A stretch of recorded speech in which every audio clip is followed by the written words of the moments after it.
Hola, everyone. Welcome to Open Hybrid, coming to you from Chari Executive Suite. I'm Rhina Valentin, your host of Café con Leche every Friday. And we are continuing the celebration of Latinx Heritage Month. And we're also bringing light to Suicide Prevention Awareness Month. So here's what's coming up in today's show. Leading things off, we speak to Gail Heidel, Interim Co-Executive Director from Casita Maria Center for Arts and Education, along with producer, singer-songwriter, guitarist Juancho Herrera, to talk about their upcoming event, the Afro-Latinidad Musical Celebration. After that, we are joined by licensed acupuncturist, herbalist, and wellness coach, Joni Campuzano Cepeda from Sano Acupuncture, to discuss acupuncture therapy, massages, herbal consultations, and more. Later on in the show, Bobby C brings us an up-to-date with the latest headlines in the world of sports. And lastly, this week's Open Artist Spotlight shines on singer-songwriter, poet, and author Lilley with a performance at the end of the show. So sit back y prepárate. All this and more is headed your way because now we are officially open.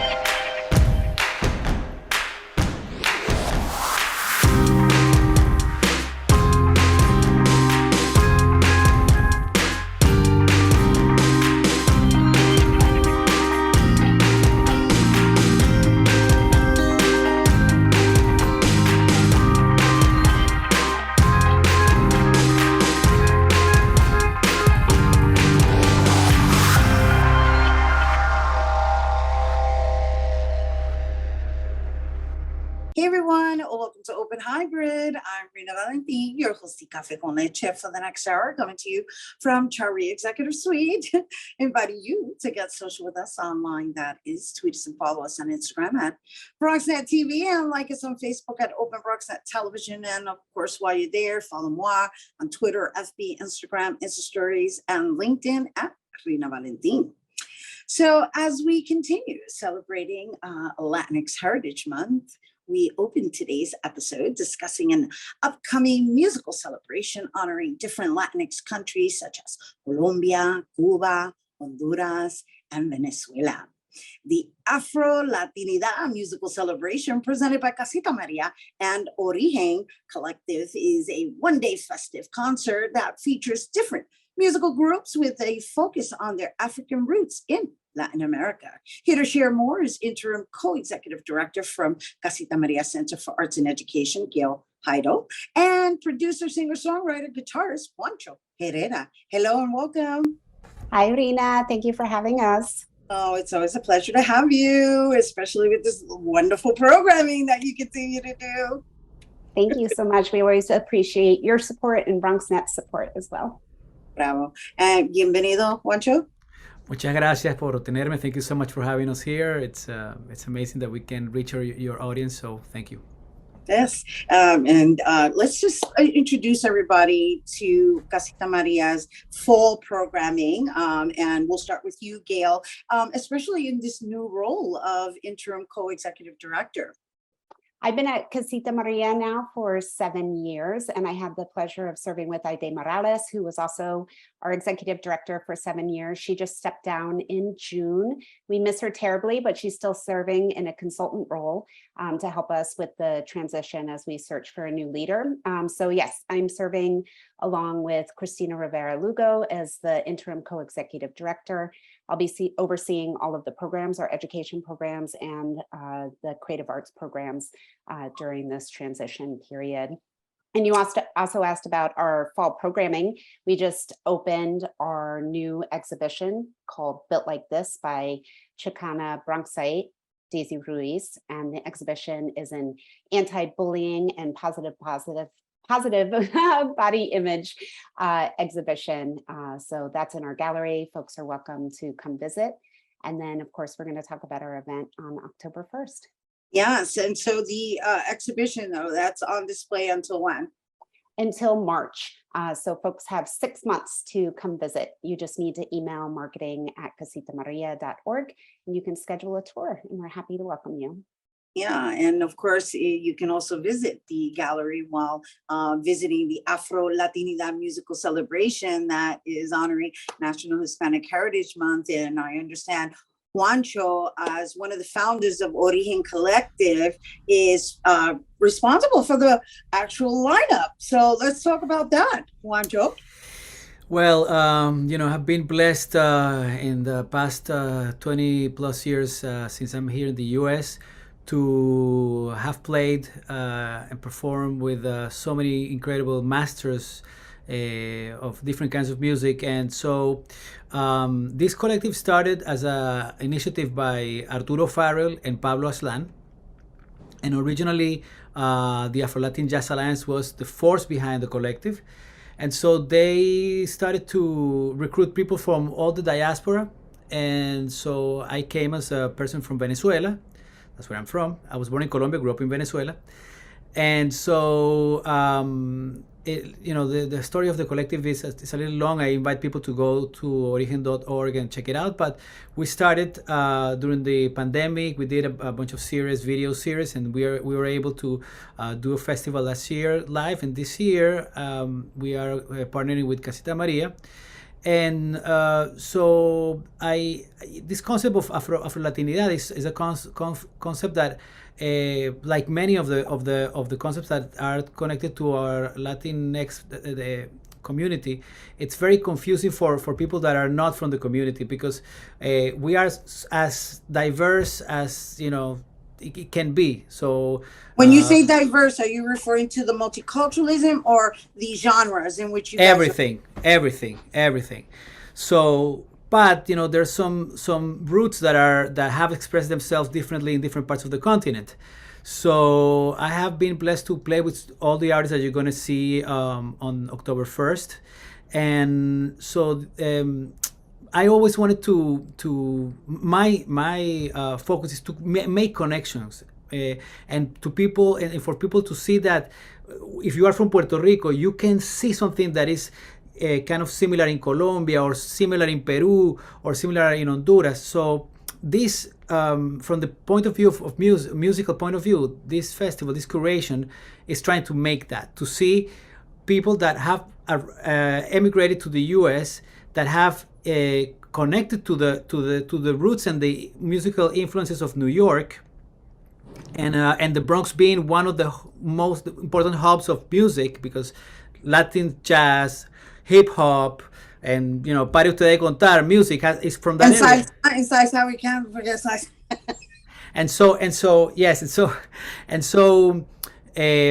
The whole point of this is to have these artists that came with their instruments, with their culture, but embracing all the American influences. So if you want, I can talk a little bit about each one of the artists, or. Well, I think it would be nice for us to mention the artists and what they represent, because I did introduce that the countries being represented are Cuba, Honduras, Colombia, Venezuela, and it would be great to know if it's a group, individual, and what genre they're going to be playing. Okay, so the day is going to start with Melvis Santa from Cuba. Melvis is a singer, songwriter that also in movies as well. She was a little bit of a movie star back in Cuba. And I met her when she first arrived, playing boleros and sones. And as everyone that comes from a place other than the U.S., when you come here, there is this longing from your roots. And she started to really dive into Afro-Cuban tradition and the whole tradition of Ifa and the whole religious part of the Afro-Cuban music. And so she is an artist that is versed in jazz, in boleros, and the Afro-Cuban tradition. So her set, it's just that, kind of like a bolero song with the traditional batat drums and with a jazz influence. She's been actually guest in Kenny Garrett's band. Kenny Garrett is one of the top saxophone players in jazz alive today. He used to be part of Miles Davis's band. So this is an incredible opportunity that she has to immerse herself in that genre and bring that to her music. How long are each sets? So each set is around 55 minutes. And so the second artist is going to be Aurelio Martinez, which is like the ambassador for Garifuna music, super important musician, and he was the first black congressman for Honduras. I had the opportunity to play with him as well. It was an incredible experience. Then we're going to have Grupo Revolu from Colombia. They are a fixture of New York City, even though some of them now moved to Miami. They've been at it for many, many years.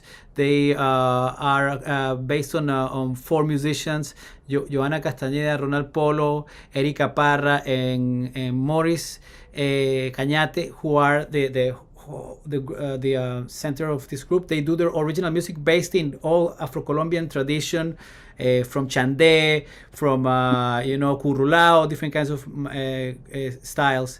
Yeah, in the folklore genre. No, and the reason I'm smiling so much is because we've had them on the show, so I know exactly what's in store. You guys need to really pick up the vibration, because this is a fierce lineup.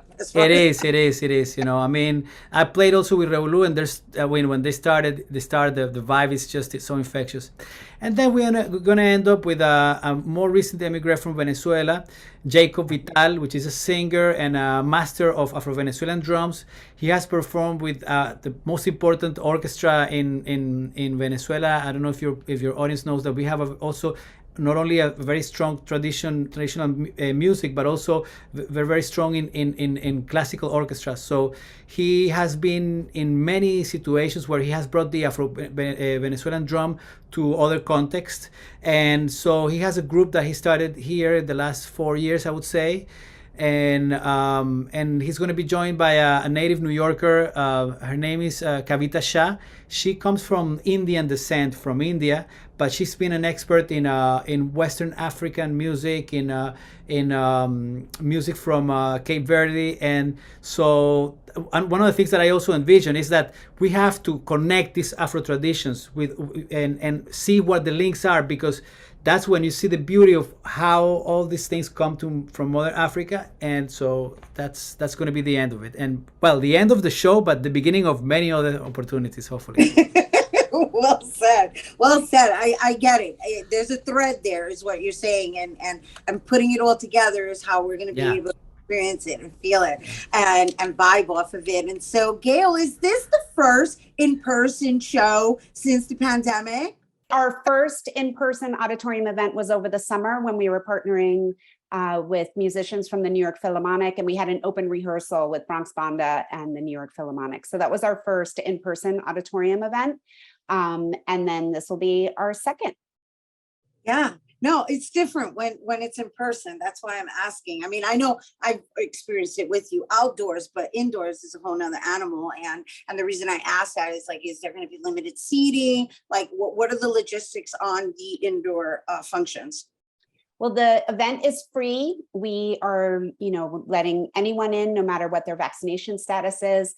Masks are optional, although they are recommended, and we'll be having seating for hundreds of people. So, don't worry about being turned away at the door, and all the seating will be socially distanced. And you're also welcome to move seating around and set up your own pods as needed. And there'll be plenty of room for dancing. Yay, that was the magic word.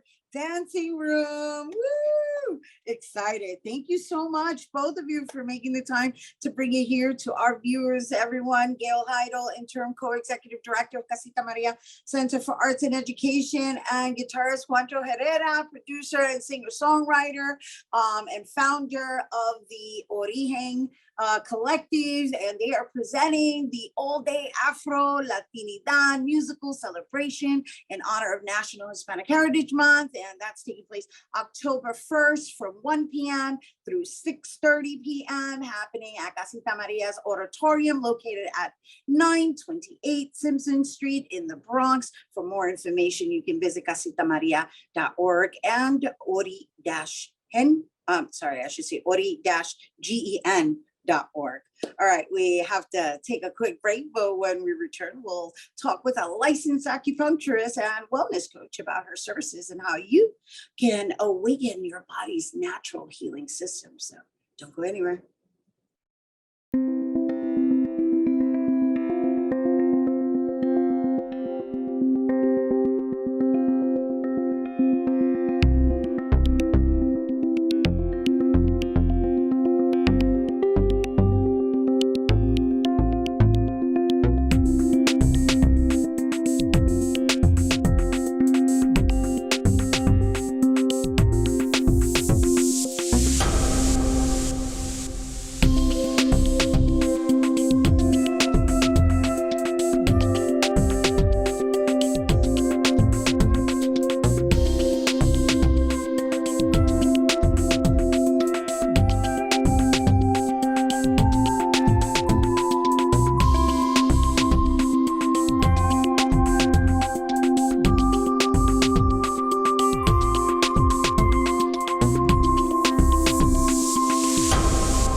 Hey everyone, welcome back. Our next guest descends from a Latin American lineage of healers and herbalists who, after seeing her mother recover from a stroke faster by incorporating acupuncture treatments and being inspired by her father, who healed many people within her community, she knew that her path was in healing. And after graduating with a bachelor's in biology, she decided to get her master's in Chinese medicine and become an acupuncturist. Her mission now is to bring relief to her patients suffering with psycho-emotional issues, infertility, and chronic pain, while helping every single person she works with reconnect to their inner healing wisdom. Please welcome from Sano Acupuncture licensed acupuncturist, herbalist, and wellness coach, Joni Capuzano Cepeda. Hello and welcome. Hi, Rhina. Thank you for having me here. Well, welcome back is what I should say. Yes, thank you. Thank you. Yes, it's a privilege to be on your show. It's our privilege to be able to share with our viewers these services that are being offered on a local level. And I just want to open up and share with our viewers, the last time we had you on the show was in studio, was pre-pandemic, and you also did a demonstration of acupuncture on me live on television. Yes. And it was amazing. Yeah, no, I was going to say, while we cannot do that at this present moment, I will be making an appointment to visit her. So let's talk about how you've been able to sustain these past 3 years and how your services have assisted very many people and still is, because this is actually crucial right now. Yes, the pandemic hit us really hard. On the business side, I was closed for a few months actually. But as soon as they said that businesses were able to open, I think I had even more patients come in, because a lot of people during that time realized that health is super important. People were able to go inwards and see that, there are a lot of things that they were not utilizing, right? They were just living day by day and just like working and not taking care of themselves. So I had a lot of people call me and say, I need acupuncture or I need cupping. And so I'm here, I'm open for everyone to help them in their healing journey. Well, I love that you've made it your business to service our community and that you remain in the Bronx and accessible. Can you just share with our viewers some of the benefits of acupuncture? So acupuncture helps mostly with balancing the body, right? So balancing the chi in the body, that vital energy. So if you have too little energy, it helps to bring it up. It helps with blood circulation. Right? If you have any type of stagnation in the body, whether physical or emotional, it helps it move in the body. And so it can help with pain, it can help with digestive disorders, it can help with anxiety, depression, fertility issues, a whole array of different things. So while we mentioned the areas in which you specialize, like what else is acupuncture good for? I mean, not what it's good for. What other clients do you treat for it? So I see up to starting from babies, a lot of babies or little children that are constantly getting sick. So it can help with having colds and fevers. It can help bring the temperature down in a person. So during the pandemic, there were a few people that came in for that, chronic cough. So they were coughing, their lungs were weak. So it helps strengthen their lungs. And some people also had digestive issues, a lot of people. So it can help with that as well. And I see people in their middle ages or people that are athletes that are working out a lot, and older people that have chronic pain or they start having memory loss. So it helps a whole range. Yeah, and so that's wonderful, and thank you for educating us on that, because I think it's important that our community understand that these are alternative healing modalities, and or they're not necessarily alternative in the sense of in replacement of what your doctor prescribes, but in addition to. In addition, yes. Yes, there's different things with acupuncture and with herbal medicine that you can add to your treatments. So there's some people that are already taking some type of prescription drugs, but they also want to get acupuncture or cupping. There are people that are getting physical therapy, and then the acupuncture also helps with their healing process. And so let's talk about cupping, because you keep saying cupping. I love cupping. I know, I see a lot of it on your Instagram account. So let's just educate people about cupping and the benefits of cupping too, because I'm very curious. So cupping is an ancient healing modality. It's been done all over the world, in Africa, in Europe, in Central America, all over. And it's basically taking a cup, or it could be a cup made out of horn or glass or plastic, and you create a suction, and so it pulls up the skin. And so with that pulling is relaxing the muscles, is bringing blood circulation to the area, and if there's any knots, it helps release that and any tension. So it can be some people find it a little bit painful because of the suction, but afterwards you feel amazing. So does cupping come with a massage afterwards, I would assume? So sometimes I do. It's a whole treatment. I add it if I feel that the person needs it. Some people also just come in and get cupping by itself. That's also a service that I offer by itself. But I usually, so if someone comes in and say they want to get acupuncture, I'll add the cupping on top of it. Got it. Cool. Mhm. And so before we go, let's talk about the workshops that you're going to be offering once a month, or that you offer, right? You started them Yeah. already. Yes, we started offering workshops, wellness workshops, at least once a month. Sometimes we have them more times during the month. We're having a workshop for the fall, what to do for the fall, how to prepare yourself, certain herbs and foods that you can add around this time that will help. So how long is the workshop? They're usually 2 hours, 3 hours. Right. And so the 2 hours, in that 2 hours, right, aside from what you just mentioned, like, what does the agenda look like? Like, how many people how do you limit it to a certain amount of people to register? Like, what's that whole process? So we do have a limit of how many people can come in. Some are paid because we may offer certain things. So that's going to cover the supplies that we use. So for example, we're going to offer oils, cupping. I'm going to be doing cupping on everyone as well, but some of them are free. And they're mostly us talking and educating people about different wellness things. Such as herbs too? Such as herbs, food, aromatherapy, acupressure points, things that you can do at home to have a healthy life. Right. It's all about self-care. It's about self-care. Yeah. Yeah. And it's wonderful. It's wonderful that it's available to all of you. It's right here in our backyard. And we thank you so much for coming on air and sharing it with our viewers. Everyone, that is Joni Campuzano Cepeda, licensed acupuncturist, herbalist, and wellness coach from Sano Acupuncture. And if you're interested in the workshop and or making an appointment, or seeking herbal consultations, therapies, and natural services, you can visit sanoacu.com. All right, we have to take a quick break, but stay tuned because Bobby C's weekly sports roundup is coming up next.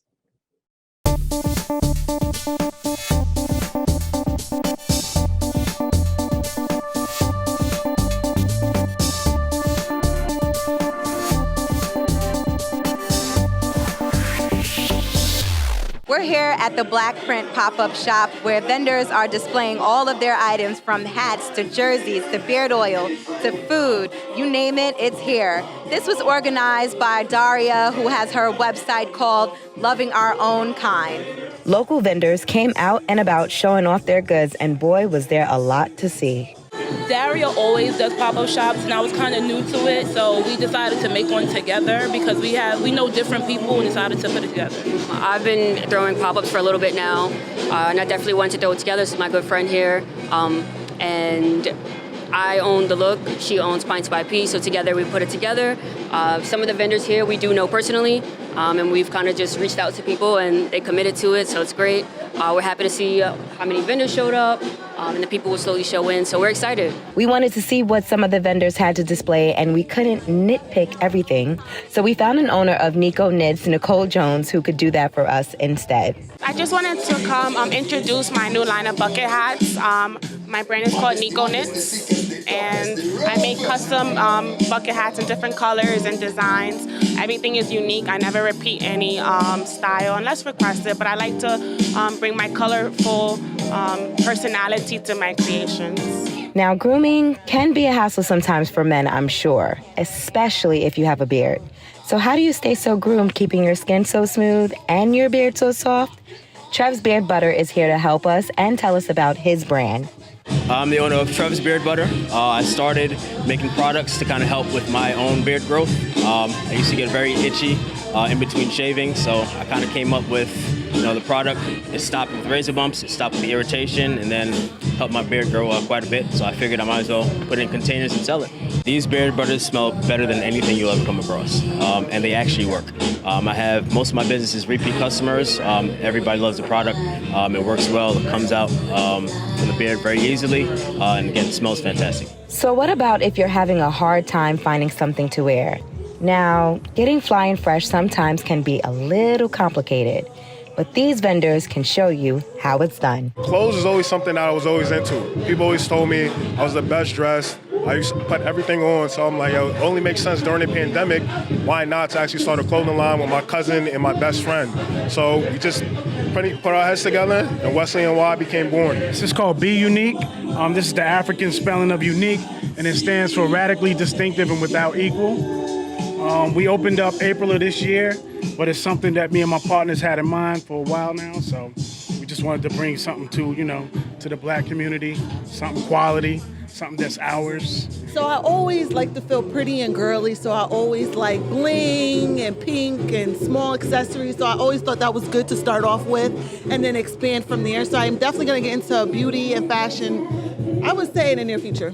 So if you're looking for something to do, if you're looking to buy some accessories, some clothes, some beard oils, and some knit hats, you could come and find out more on the website for lovingourownkind.com. Reporting for BronxNet, Chanel Thompson.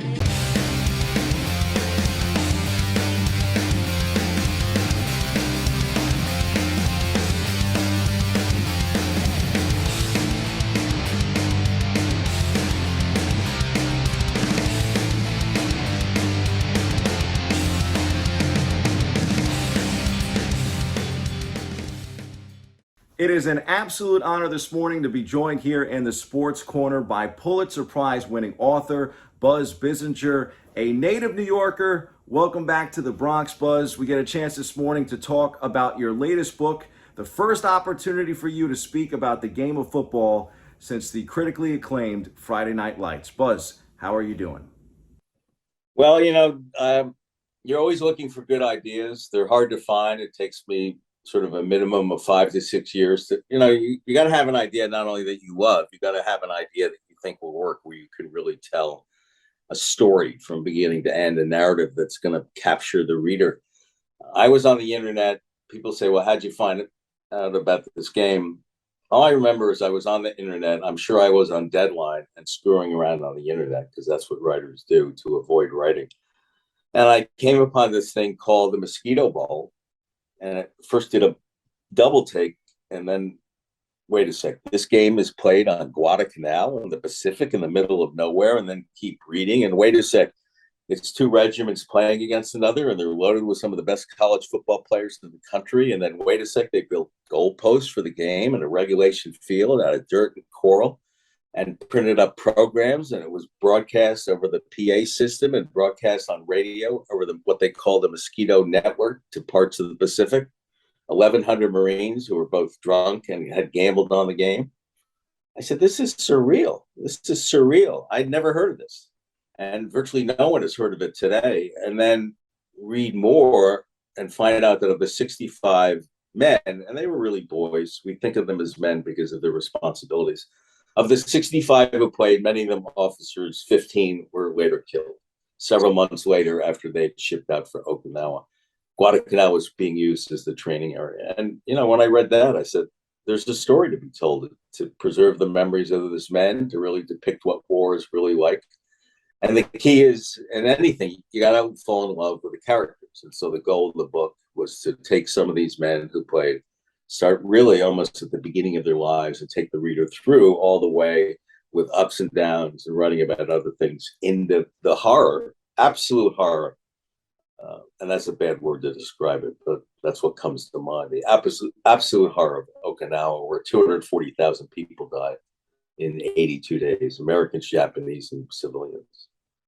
And at that time, the largest number of American athletes to die in a single battle. And great men, you know, not perfect, but great, fine men who were willing to do their duty without question and sacrifice without question. And the book really tries to get at that, how beautiful they were, whatever flaws they had. I described them as ordinary men rising to extraordinary circumstances. And I think that's the best thing you can be in life. And I think very few of us actually achieve that.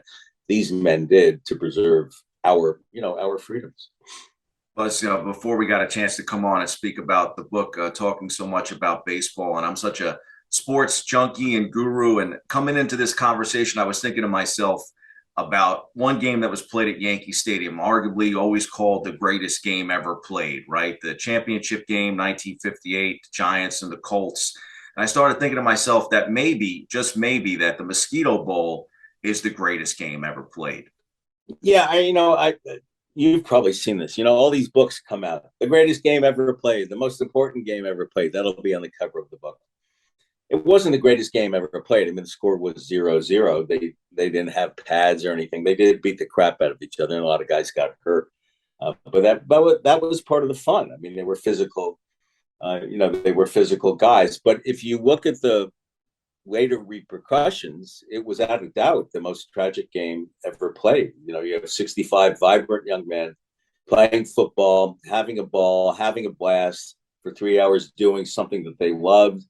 It was on December 24th of 1944, which was on purpose. It was part of bringing the United States to these guys living 7,000 miles away in the middle of, in the middle of nowhere. And then 15 of them die 4 or 5 months later. That to me is the most tragic game ever played, when initially is one of the most beautiful and one of the most improbable. I mean, come on.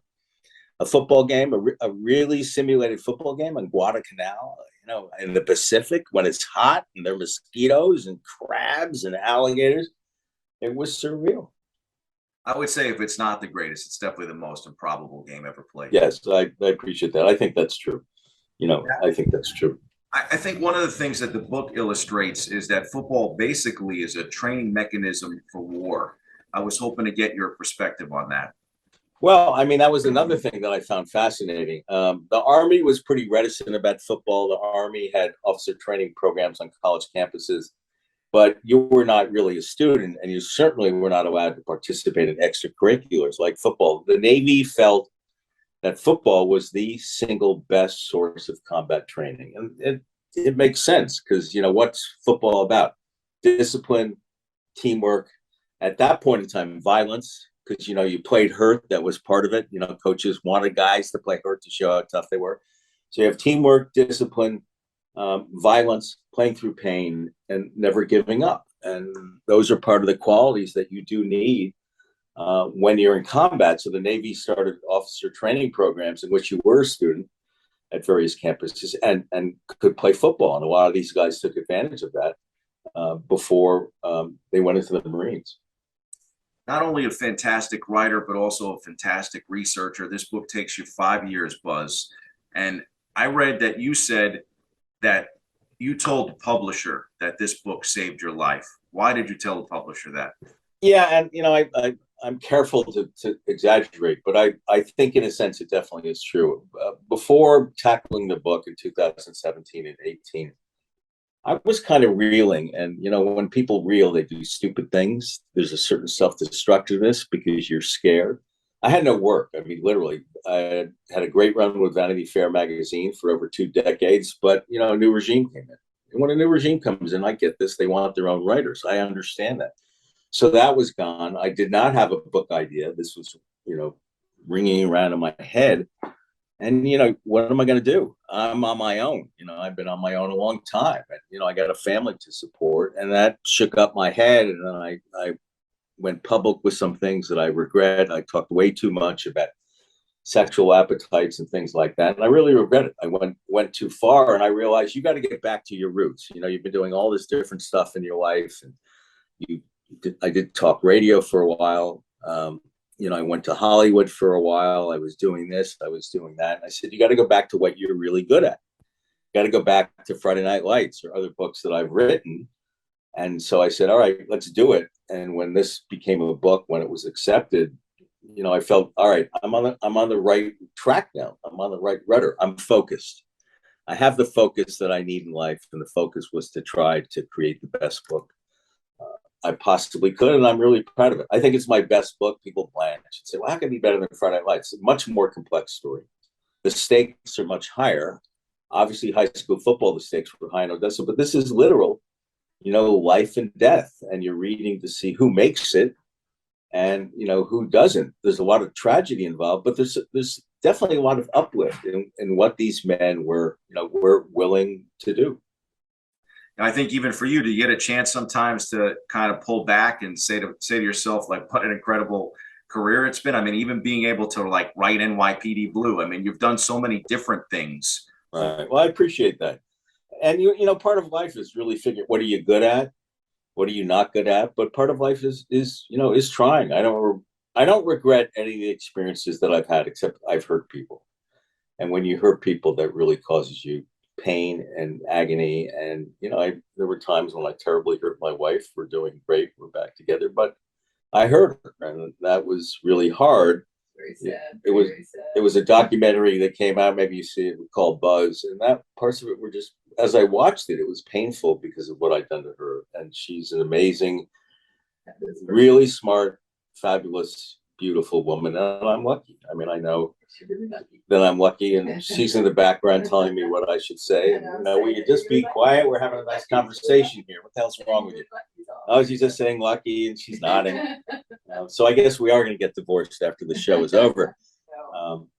And she stood by me, not only in the Mosquito Bowl, she had some great ideas. She had some really, you know, unstructured. She read it. He said, I love it, but I think there's structural problems. She was great. My son, Caleb, who's 31, was amazing. I mean, amazing. He read it. And man, he did not hold back. Oh my God. But he said, you know, I love it, but it's too long in places. You should cut it. And he was right. So we actually held publication. It's supposed to come out Father's Day. And I said, literally like the day before, guys, it's not ready. It's just not ready. And I won't let it come out. It needs more work. And I'm glad we had that extra 3 or 4 months. It made a huge difference. That was part 1 of our interview with Pulitzer Prize winning author Buzz Bissinger on the Mosquito Bowl. Tune in next time for part number 2.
welcome back to Open Hybrid. So September is National Suicide Prevention Awareness Month, and our last guest seeks to break down the walls of toxic masculinity, racism, spiritual abuse, and mental health stigma, one song and or poem at a time. Floating between the sounds of gospel and soul and the likes of acoustic folk and blues, he uses his love for people and his love for God to build dialogue around mental health and masculinity. He's also the author of The Quiet Way. Please welcome singer-songwriter, poet, and author C. Lilley. Hello and welcome. Hi, good morning. How are you today? We are fabulous, and thank you so much for being with us. And most importantly, I want to acknowledge you for the services that you are providing to our next generation. Before we get into that, I would love for us to have a conversation about your being boisterous about your experience with your attempt. Yeah, so for those who know me or have seen any of my work, a lot of the stuff that I end up talking about, like you said, is suicide prevention and mental health. And that doesn't just come from a passion for it. The passion actually comes from personal experience. So when I was really young, right around 11 or 12, I actually did attempt suicide, and it didn't work. I'm still here, right? But it was a very, very rough time in my life. At the time, you know, childhood mental health, like children's mental health and children's psychology wasn't as, you know, pushed forward, and it wasn't as developed as it is now. Along with the fact that, you know, growing up in a West Indian household, mental health often isn't taken as seriously when it comes to like the named disorders like anxiety, depression, or even things like ADHD. So going through my puberty years, when my depression really developed, it was really tough, which culminated in an actual suicide attempt. Yeah. Can we just really quickly talk about what the depression symptoms were and what became so extreme to the point that you made that decision? Yeah. So, like I said, I was 11 or 12. I was in junior high. For a couple of reasons. I was growing up in Brooklyn at the time, and I wasn't very athletic. My voice hadn't dropped yet. I loved poetry. I loved music. I was very smart. I was able to do like all of my work, and it was no problem. And at the time, I was heavily bullied at school, right? I would come home and I'd just be sad. I'd just be down. And the way that it kind of manifested was what my parents would call laziness. So not wanting to get out of bed, always being tired. In some ways, it also was exhibited in overeating. So finding a lot of comfort in food as a kid. There was getting connected to pornography at a very young age and kind of attaching myself to that as well. And that culminated in, it was just a Saturday when my parents were asleep and I got up before them, and I took some Tylenol. I took a large bottle of Tylenol, and I tried to end it like that. And it's interesting because the bullying didn't stop after my attempt, and life didn't just magically get better. But I remember that this is actually something that I remembered very recently. I remembered that a few weeks after that attempt, I found a keyboard that my grandfather bought me. I actually keep a picture of my grandfather with me in my studio. Oh, how beautiful. And I found a keyboard that my grandfather had bought me, and I put some batteries in it, and I started playing again because I had played when I was like a really young kid. And I just put all of my focus into that. You know what I mean? I started playing. I got myself a little radio that I put like right by my bed. So I was just listening to Radio Disney all day. And like I said, things didn't get better in terms of just how my brain was working at the time, all through junior high school. But it did give me something to look forward to. So I was able. It was like almost like your form of therapy. You found your own means to just be with self and also soothe whatever those emotions were through your music and your writing too, right? Because it sounds to me like you didn't really have somebody to talk to at the time. Yeah, that is very true. So because I didn't have a lot of friends at school, and I actually didn't have a lot of friends at my church either, which is usually where you're able to find a friend group. I didn't, and I'm the oldest sibling, right? So all of my siblings were much younger. My mom was in no position to support me. My father was emotionally unavailable. So there was just a lot of, it was like a hornet's nest of terribleness, right? But I was able to find something in music. I started journaling as well. There was a TV show called Doug where he would journal every day. So I was like, I'll journal. Let's see what happens. Journaled for a little bit, got feelings down on paper, and really started to kind of work those things out that way up until I reached high school. Right. No, it's a wonderful piece of advice for anyone who may be watching, right? Because while if you find that you don't have someone to talk to, putting it down on paper is almost like a means of releasing it from your body.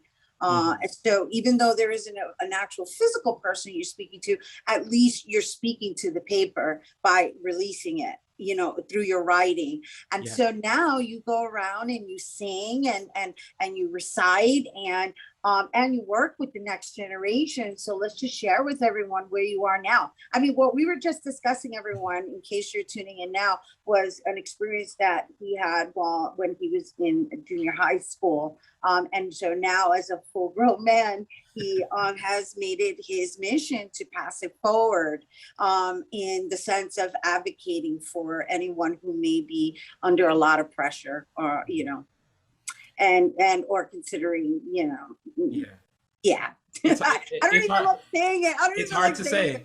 No, but you're right. It's hard to say. And my goal is not to make it easier to say, but make it easier to share. And the reason why I say that is because one of the things that I struggled with when I was a kid that I want to mitigate now as an artist with all of the stuff that I'm putting out is making sure that the language of "you are not alone" is part of it, right? For example, the song that I'm going to be sharing with you guys called "Love You in the Dark" directly comes from, I'm married now, so it comes from... And you have a child on the way. And there's a baby coming, right? So there's a baby coming, but it directly came from watching how my wife relates to me when I'm depressed, right? So the song actually isn't from my point of view, it's from my wife's point of view. And it's this idea of like, no matter how dark you get, I'm actually still going to love you, right? And my goal is to make sure that especially men, especially Black men and especially Caribbean men, know that, one, your feelings are not wrong or bad. They deserve to be experienced and they deserve to be written down and shared, whether you share them with a paper or with a close friend. You are not alone in feeling those things, and you owe it to yourself and you deserve to take care of not just your physical body, but your mental body as well, because the mental and the physical are always connected. So that's really the goal with everything that I'm doing, making sure that the language of "you are not alone" is at the center of it. That's beautiful. That's wonderful. So are you performing anywhere? Like, do you have workshops? Like, what exactly, and how do you offer these services in music and or writing?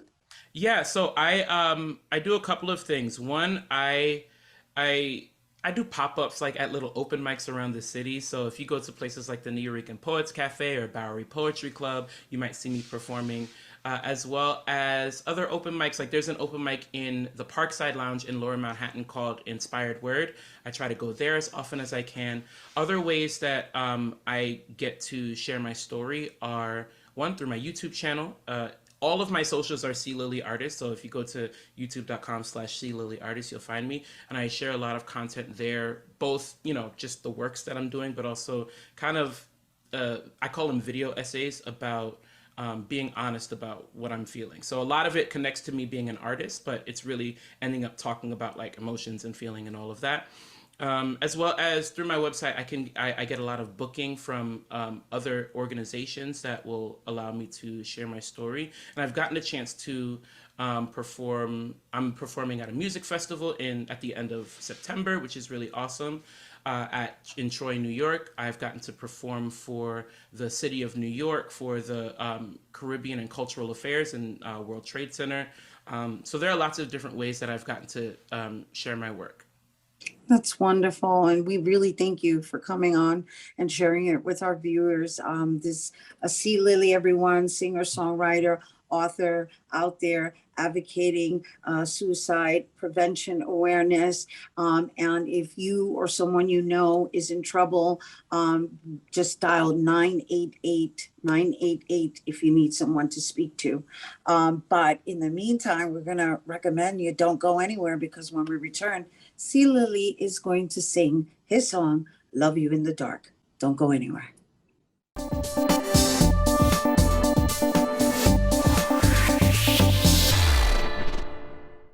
BronxLandia hosts their back-to-school party and giveaway. The party included games for kids, food and drinks, and school supplies. We're doing a back-to-school drive for the kids, just to help the less fortunate and the kids who actually need supplies, trying to set them up, give them the resources they need here at BronxLandia so that they can stay in the Bronx and still have the resources that they need. As you may know, this school year, the kids will be back in person full-time since the outbreak of COVID-19. Here are two Bronx students who share their excitement about taking a break from the virtual world and stepping back into reality. When I was online, it's like I was in first grade, and we had to do like a homeroom, and then we had to click our stuff to go into do the stuff.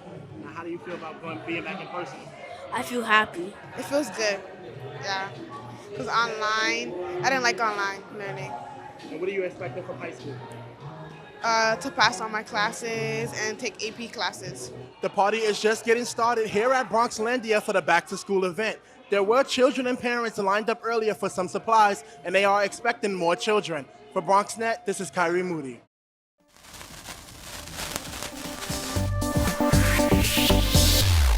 Hey everyone, it's now time for our Open Artist Spotlight in honor of National Suicide Prevention Month. Here now to perform Love You in the Dark. Let's give it up for C. Lilley.